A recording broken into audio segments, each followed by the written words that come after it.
Then I saw a new heaven and a new earth, for the first heaven and the first earth had passed away, and there was no longer any sea.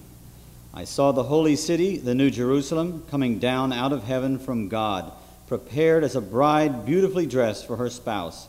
And I heard a loud voice from the throne saying, Now the dwelling of God is with all men and women, and God will live with them. They will be God's people, and God will be with them and be their God. Our Abba will wipe away every tear from their eyes. There will be no more death or mourning or crying or pain, for the old order of things has passed away. The one who was seated on the throne said, I am making everything new. Then said, Write this down, for these words are trustworthy and true. The sovereign said to me, It is done. I am the Alpha and the Omega, the beginning and the end. To the one who is thirsty, I will give to drink without cost from the spring of the water of life. Hear what the Spirit says today. Thanks be to God. Amen. Amen. Please be seated. Beloved, indeed, we are gathered in the presence of our ancestors, of our elders, of our saints, to those who have gone before us, who have paved the way not only here, but into the presence of our God and Creator. So we ask blessings upon this word, upon this message. May indeed it be inspired, may it indeed be your word, so that all of our lives may be enriched. I ask this in your precious and holy name. Amen and amen.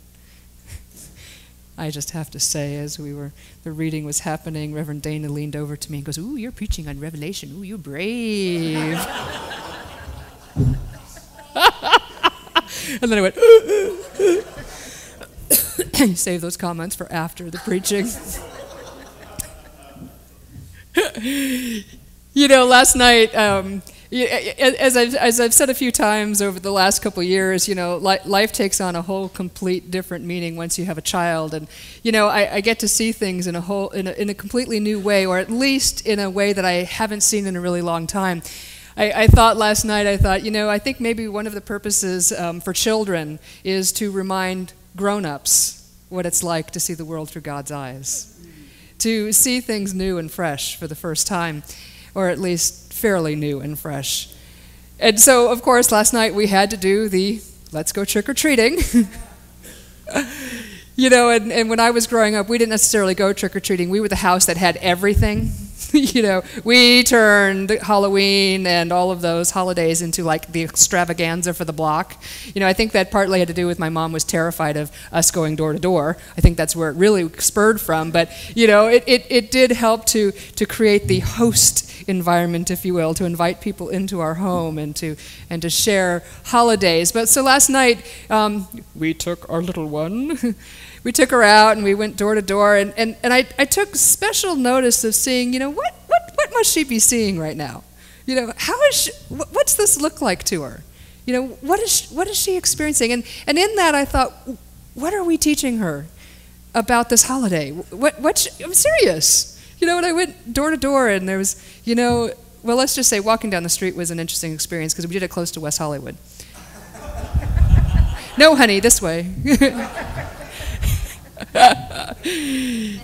You know, when we were going door to door, and it was a great neighborhood we were in. It was the epitome of the great neighborhood to bring a kid to, because all the houses were all, you know, everyone was into it. But you know, the ones that are decorated, you know, they had, you know, the eerie music and the strobe lights, gave me a migraine. And then they had, you know, the smoke and the mist and ooh and woohoo and the scary things. And I thought, oh, this is interesting what we're teaching our children about Halloween. And you know, think about it, you know, here's the holiday where you get to have the bejesus scared out of you. I, of course, kept using it as a teaching moment. What do you say after you get the candy? Thank you. You know, she learned a thing, be cute and adorable and you get seconds. Yeah, it's my daughter. But of course, I say all of this because it makes me reflect upon Halloween, but not just Halloween, but on today. You know, All Saints' Day.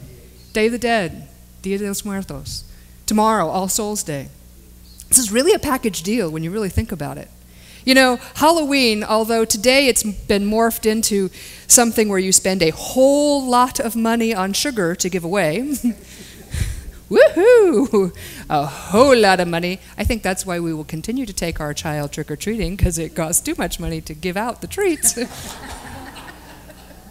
least for a few years. Anyway, you know, we've morphed this holiday into, you know, a time when, you know, Hershey's and all of those make a lot of money. You know, they wanted to, you know, compete with Hallmark for Easter and Mother's Day. So this is a holiday that they make a lot of money on sweets, which is good. But it's also a holiday, you know, that I've decided the queer community is kind of embracing it. It is the high holy day of camp and drag. Just like, you know, us lesbians, you know, we hijacked Super Bowl Sunday as the high holy day of lesbians, yes? Amen? Clapped by an honorary lesbian.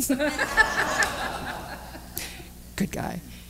But I thought about today, and half jokingly and half seriously, All Saints' Day.